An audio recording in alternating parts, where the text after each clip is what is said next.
Simplement, je vais simplement vous présenter nos trois porte-paroles. D'abord, Jérôme Di Giovanni, qui est le président de l'Alliance des patients pour la santé. Sylvie Tremblay, qui est la directrice générale du regroupement provincial des comités des usagers. Et le docteur Félix Lefat-Haut, qui est du regroupement, qui est administrateur au regroupement québécois des médecins pour la décentralisation du système de santé. Alors, sans plus tarder, peut-être M. Jérôme Di Giovanni, si vous voulez ouvrir le feu. Merci beaucoup. Merci d'avoir accepté l'invitation de nos trois organismes. Vous avez actuellement en présence un collectif des deux plus grandes associations de patients en comité d'usagers et de regroupement de médecins pour vous présenter un certain nombre d'engagements, de recommandations très concrètes, très terrain, qui partent à fin de compte de l'expérience des comités d'usagers, des associations de patients et du regroupement québécois des médecins pour une décentralisation afin d'améliorer le système de santé, l'accès aux services, l'organisation des services et la gouvernance. À travers les années, on a vécu beaucoup de réformes, beaucoup de rapports et on est toujours au même point de départ, délestation de services, salles d'urgence qui débordent, fermeture de services, des patients qui ne reçoivent pas les services auxquels ils ont droit et qui aggravent les maladies chroniques, un retard, en fin de compte, dans l'organisation de soutien à domicile. Et ça va de mal en pis. Et la COVID-19, la pandémie a nettement démontré que notre système de santé, comme tout le monde dit, il est malade. Il est malade pourquoi? Il y a deux symptômes qu'on a identifiés. C'est une bureaucratisation extrême concentrée entre les mains du ministère de la Santé et des Services sociaux. Et aussi, à fin de compte, là, une concentration là, des décisions. C'est que les décisions sont concentrées encore plus avec la loi 10, la loi Barrette, qui a démantelé, à fin de compte, le peu de structure qu'il y avait au niveau de la participation des citoyens québécois au système de santé, abolition des forums de la population, abolition des collèges dans les conseils d'administration des établissements. Et ce qu'on va vous présenter ce matin, en fin de compte, c'est des propositions qui vont toucher la gouvernance du système de santé, en fin de compte, d'une gouvernance à responsabilité partagée. Ça, c'est important, ça signifie la participation des citoyens. Le système de santé appartient au peuple québécois. Il n'appartient pas aux administrateurs, il n'appartient pas aux fonctionnaires, encore bien moins au ministère de la Santé, encore bien moins au ministre de la Santé. Donc, on va vous parler de gouvernance à responsabilité partagée. On va vous parler également de décentralisation. Puis la décentralisation, c'est au niveau local, au niveau régional, le local et le régional qui peuvent adapter, réorganiser les services en fonction des besoins terrain, en fonction des besoins de la localité, en fonction des besoins de la région. Ils ne seront pas déterminés par Québec, par le M3S. On va également vous parler, en fin de compte, de revoir la loi de la santé et des services sociaux pour inclure dans cette loi la décentralisation. Et décentralisation, ça ne veut pas dire déconcentration. Déconcentration, c'est qu'on déplace des fonctionnaires. Puis on ne touche pas, en fin de compte, à la décentralisation au niveau de la prise de décision, au niveau de la réorganisation des services. Puis également, on va vous parler, en fin de compte, de solutions très concrètes. Et ça tombe bien parce que ça ne tombe pas dans la campagne électorale. Et on va demander aux divers partis politiques de s'engager et on va faire des suivis suite à la campagne, suite au 3 octobre. Puis on va organiser une mobilisation citoyenne à partir des organisations de la société pour qu'on puisse vraiment corriger le tir et assurer, à fin de compte, une meilleure gouvernance du système de santé. La COVID-19 nous a vraiment illustré les difficultés et les lacunes de notre système. Donc, sur ça, en fin de compte, merci à nouveau. Je vais passer la parole à Michel. Oui, merci, Jérôme. Je vous demanderai, Sylvie Tremblay, de poursuivre avec la deuxième partie, s'il vous plaît, de la conférence de presse. Donc, bonjour tout le monde. Je veux d'abord vous présenter qu'est-ce que c'est le RPCU. Alors, le RPCU, c'est le regroupement provincial des comités d'usagers. Il y a des comités d'usagers partout au Québec. Il y a 550 membres chez nous. Ils sont à la fois dans les comités de résidents, dans les comités d'usagers des CLSC, des centres de réadaptation, dans les services sociaux et dans les instituts universitaires, dans les CHSLD privés conventionnés et publics. Les gens qui sont dans ce réseau-là des comités d'usagers sont des gens dédiés, des gens comme vous et moi qui sont usagers, des proches aidants, des bénévoles qui, au quotidien, nous disent que la centralisation a nui et qu'ils ont un message à vous porter et un message à nous dire. Ce qu'ils nous disent, c'est pour améliorer le système, nous, on est dedans tous les jours. Puis on vous dit, il faut redonner le pouvoir aux régions, il faut redonner le pouvoir aux communautés locales. Ça veut dire de décentraliser, pas déconcentrer, comme disait Jérôme, mais vraiment décentraliser. Ce que ça implique, c'est de s'assurer de l'imputabilité du processus de décentralisation, notamment celle de la première ligne de santé, je continue de dire de services sociaux car on l'entend très, très peu, et des soins médicaux. Consolider les services de première ligne, les services en GMF, dans les CLSC, dans tous les territoires de MRC, notamment en mettant une gouvernance de proximité en place, s'inspirant des organisations régionales, locales, précédant la loi 10.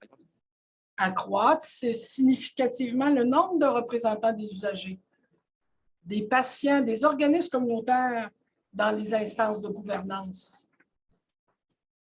Déjà, il y a des comités qui se placent. Nous, on entend les comités de vigie dans les différentes régions, les comités d'usagers, ils sont présents. Puis on veut que le gouvernement reconnaisse les initiatives citoyennes visant la mise en place de ces comités et de réintroduire dans tous ces comités le besoin des services de santé, des services médicaux et des services sociaux. Réintroduire des mécanismes de concertation, de consultation du plus haut au ministère jusqu'au CLSC, aux organismes.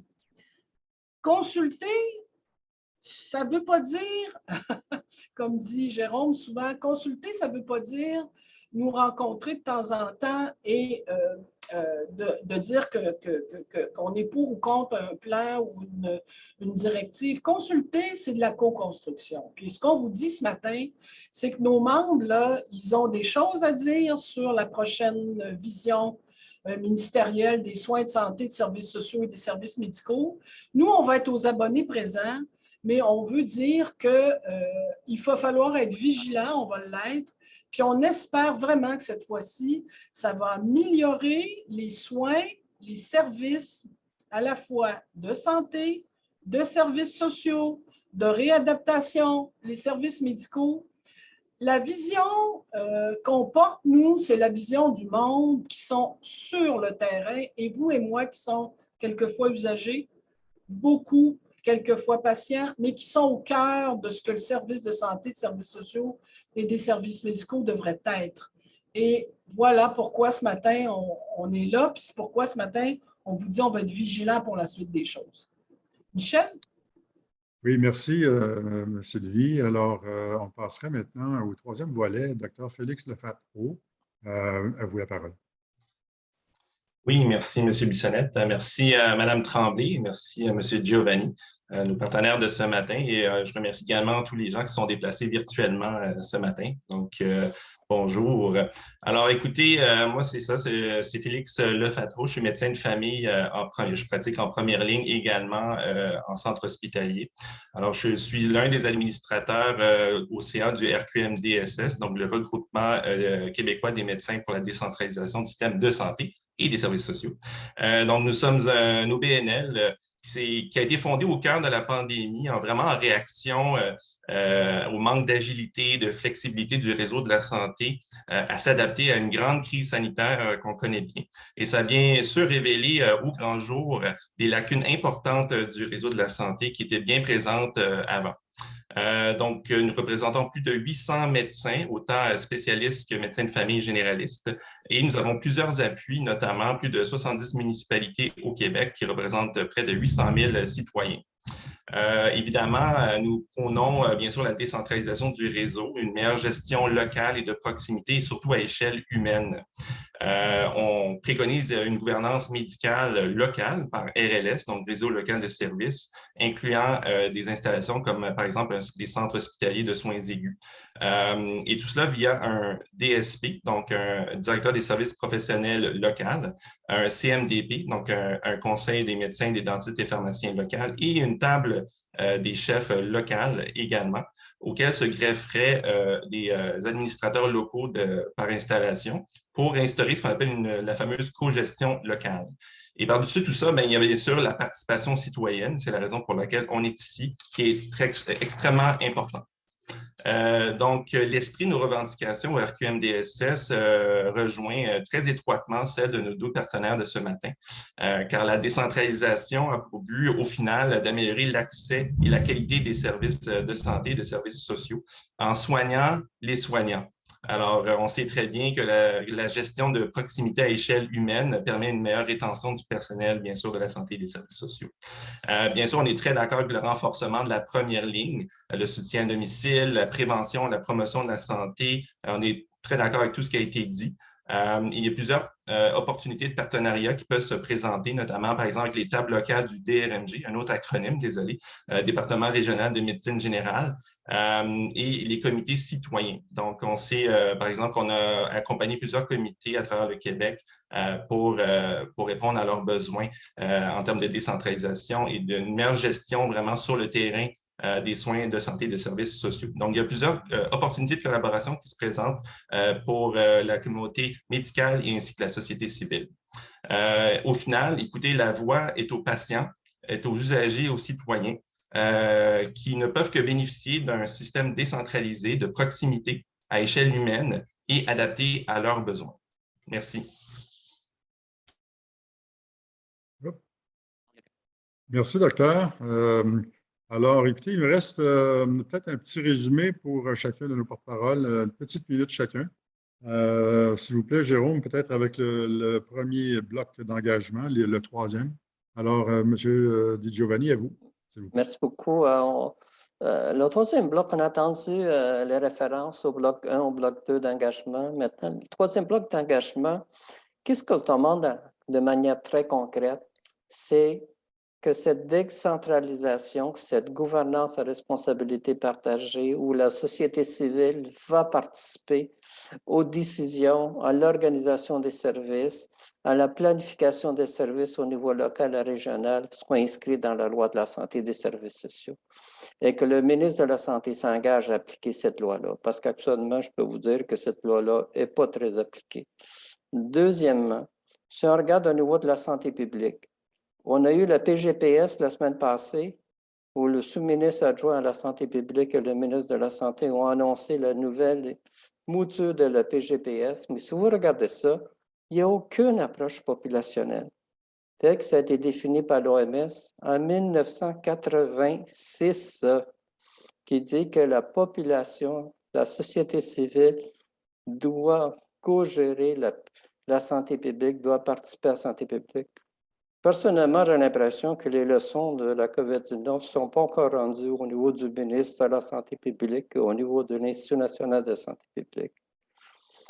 Troisièmement, on demande la constitution d'un comité, d'un conseil national des associations de patients, comité d'usagers attachés au cabinet du ministre de la Santé pour superviser et voir toute cette gouvernance à responsabilité partagée, toute cette décentralisation et l'application de la loi de la santé et les services sociaux.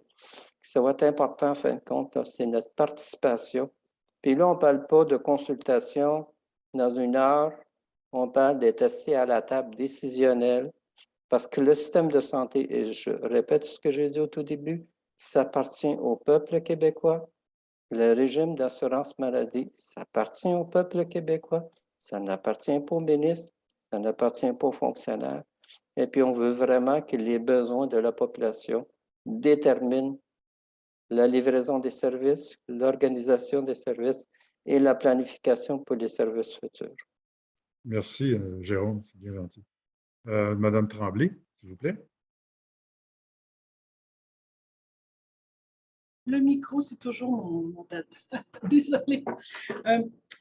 Ce que ça veut dire aussi dans les engagements qu'on aimerait qui soient pris, c'est d'augmenter le financement des services de maintien à domicile pour les personnes âgées, pour les personnes handicapées, pour les personnes vulnérables, afin d'arriver à un service qui rattrape le niveau moyen de l'OCDE, soit 1,7 % du PIB. Accroître le financement, la prévention, la promotion de la santé. Atteindre 5 % du budget des programmes de la santé tels que préconisés par l'OMS. Obliger le ministère et les établissements à employer prioritairement des entreprises d'économie sociale et des coopératives de services. Les comités d'usagers nous disent, dans les RI, les RPA, c'est une problématique majeure et il faut s'y attarder. Éliminer le recours des agences privées dans l'organisation des services de santé, de services sociaux, de même que dans des ressources intermédiaires et de type familial.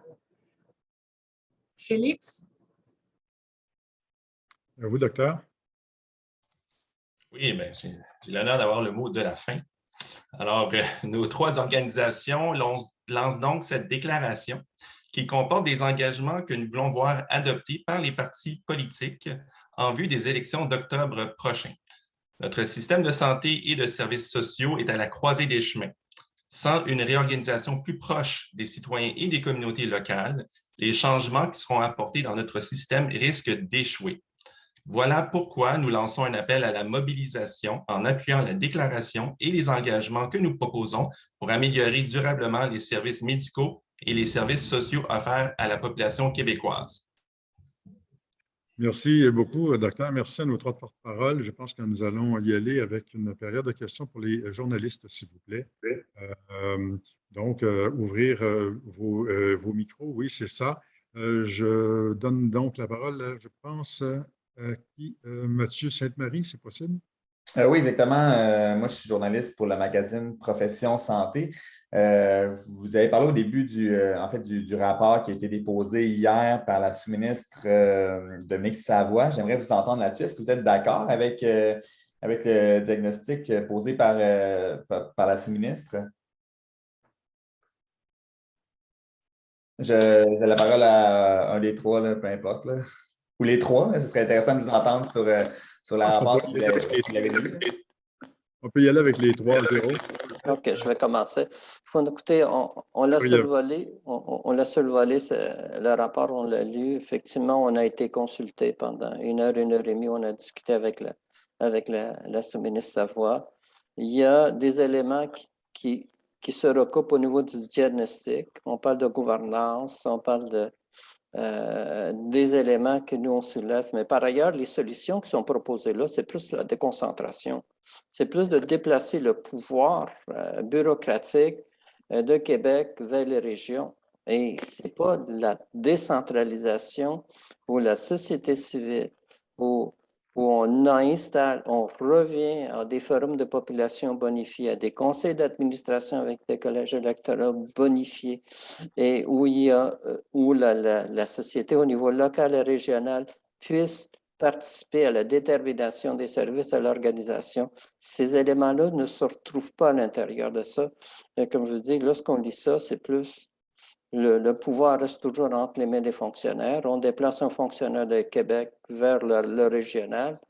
C'est à peu près, en fin de compte, l'analyse que moi j'en ai faite très rapidement. Là. On va le décortiquer encore plus, là, mais on s'attend de continuer la conversation tant avec le ministre qu'avec la sous-ministre pour vraiment parler de décentralisation, de gouvernance à responsabilité partagée. Écoutez, parler de ça, là, c'est de revirer de bord complètement le système de santé tel qu'il a été développé, complètement. Et ça, c'est pas gagné à l'avance. Je connais aucun fonctionnaire qui aime ça, se départir des pouvoirs qu'il a dans l'exercice de ses fonctions. Merci, Jérôme. Quelqu'un d'autre? Est-ce qu'il y a juste moi qui a un problème avec le son? Oui. Allez-y, peut-être, Monsieur Sainte-Marie. Non, mais est-ce qu'il y a juste moi qui a un problème avec le son? Ça bug un peu, là? Non? Non. OK. OK, parfait. Ben, continuez. Est-ce que vous voulez réagir sur le rapport? Alors, je dirais que quand on lit, ce que Jérôme dit est vrai, c'est qu'on a pris connaissance du rapport en même temps que vous, malgré le fait qu'on a été consulté, comme Félix vous dira aussi, environ 1h30, avec des grands axes qui ont mis sur la table là, le rapport Savoie. Ce qu'on peut vous dire, c'est sûr que quand on parle de gestion de proximité et qu'on entend qu'il y aura de l'ajout, on entendait ce matin le ministre dire qu'il y aurait peut-être 200 cadres intermédiaires qui seraient réengagés dans ce contexte-là pour éventuellement revenir à une gestion plus particulière dans les CLSC ou les CHSLD. On ne peut pas être contre ça.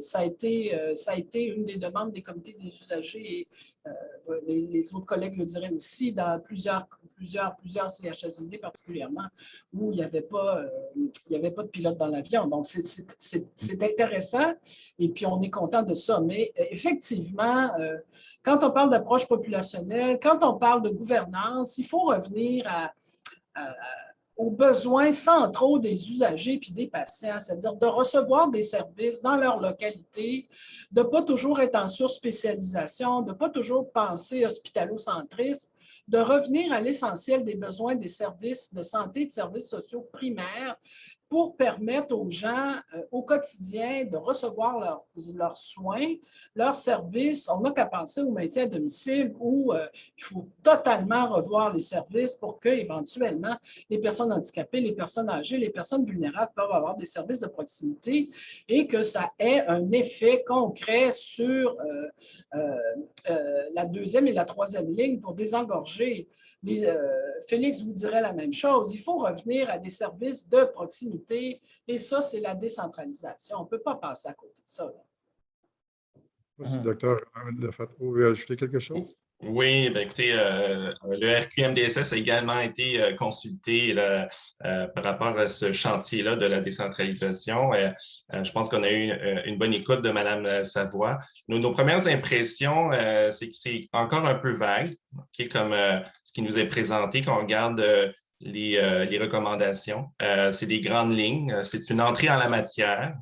Mais je pense que c'est peut-être aussi une invitation pour nous dire, ben, on va continuer à travailler avec vous puis collaborer avec vous pour fignoler un peu le projet et également concrétiser les détails. Donc, il manque un peu de détails. Donc, quand on parle de gouvernance locale, d'imputabilité, on ne voit pas souvent ces mots-là dans le document. C'est quelque chose qu'on revendique beaucoup. Puis la gestion de proximité, il y a plusieurs manières de définir la décentralisation. Il y a l'axe ministère PDG établissement, mais bon, il faut concrétiser le tout, il faut clarifier le tout, puis savoir quelle est la place citoyenne, bien sûr, dans tout ça. Donc, comme je dis, c'est une entrée en la matière, puis on est prêt à collaborer avec le gouvernement. Oui, je permettrais, comme conseiller, d'ajouter un petit élément. Le ministre en a fait un enjeu politique électoral, très clairement, à la fois dans tous les médias et ce matin aussi dans les tribunes radiophoniques. Nous, on en fait un enjeu aussi électoral, mais certainement un enjeu de décennie. S'il n'y a pas de décentralisation, il n'y aura pas de changement dans le système de santé. Mm-hmm. On parle de décentralisation, mais on peut aussi parler de dépolitisation du système de santé. Est-ce que vous êtes d'accord avec ça? Parce que c'est vers ça que Mme Savoie voulait pencher, en fait, pour une certaine dépolitisation du système de santé. Je ne sais pas si ça vous fait réagir. Jérôme Giovanni, oui, effectivement, il faut dépolitiser. Là. Il faut voir quel est le rôle du ministère de la Santé et des Services sociaux, quel est le rôle des structures locales. Écoutez, il existe un modèle au Québec, l'emploi. Si dans l'emploi, on a mis en place, à fin de compte, une gouvernance à responsabilité partagée, où on a dépolitisé l'emploi, on a le ministère de la Santé, on a Emploi Québec, on a les centres locaux d'emploi, on a la Commission des partenaires du marché du travail, on a les conseils régionaux des partenaires du marché du travail, on a les comités sectoriels, on a les comités aviseurs clientèle. Ces structures-là que je viens juste de nommer, c'est des structures de participation des premiers intéressés à l'emploi. Si on l'a fait dans le domaine de l'emploi, utilisons ce modèle-là, adaptons-le à la santé, qui a dépolitisé l'emploi et qui donne des résultats extrêmement intéressants au niveau de l'emploi. La santé, c'est encore plus important. La santé, ça se trouve partout. Sans la santé, il n'y a pas d'emploi.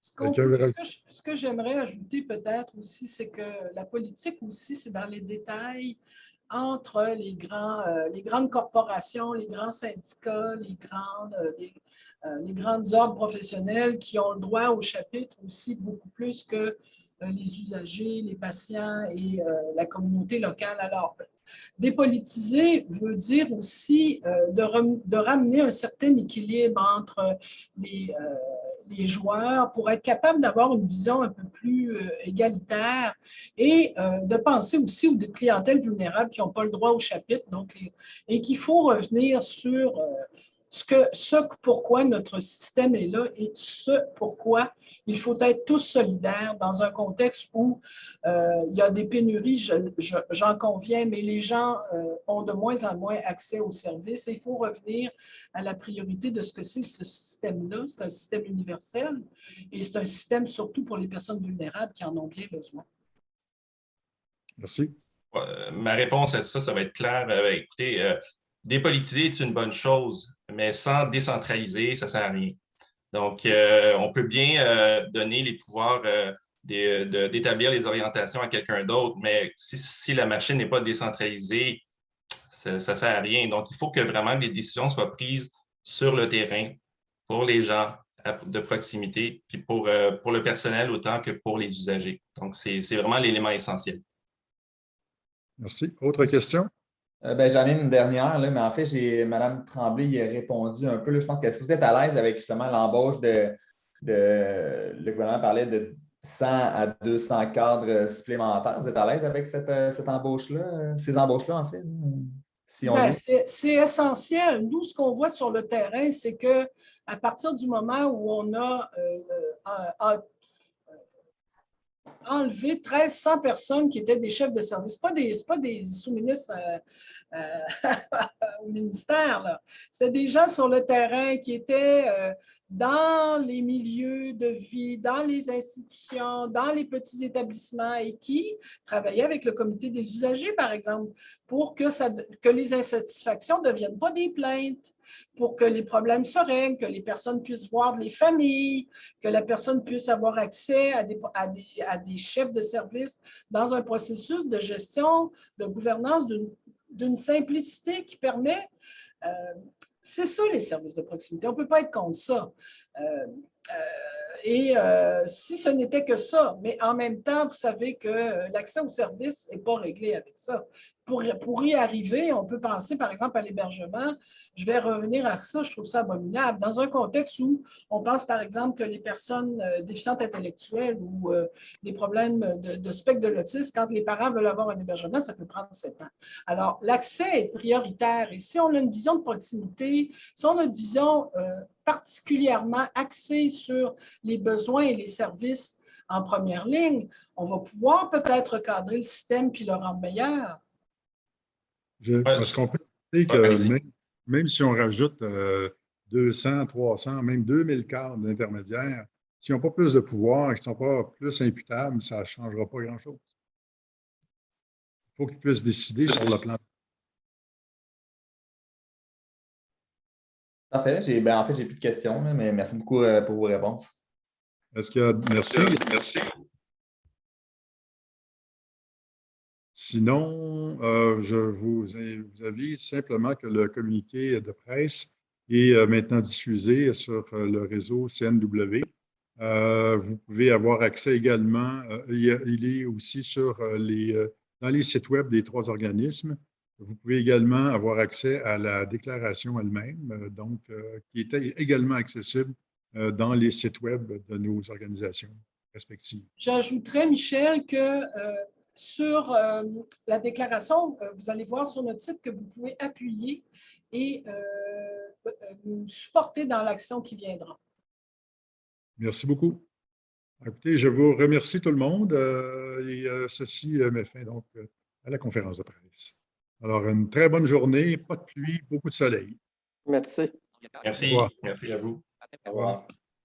Au revoir.